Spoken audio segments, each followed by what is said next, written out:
अल्लाह से नूरा लगाए देगा किसे नूरा लगावल मजाक न होला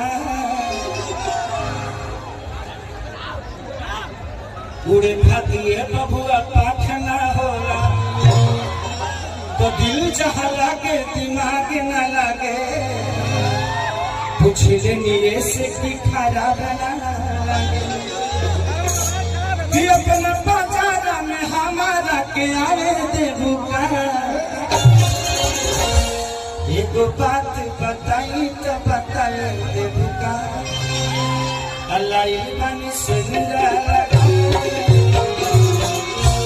काजल जी को एक गाना के लिए रोकिएगा, वो मेरे दिल के करीब का गाना है, उनके साथ करना है कि प्यारे नहीं खेल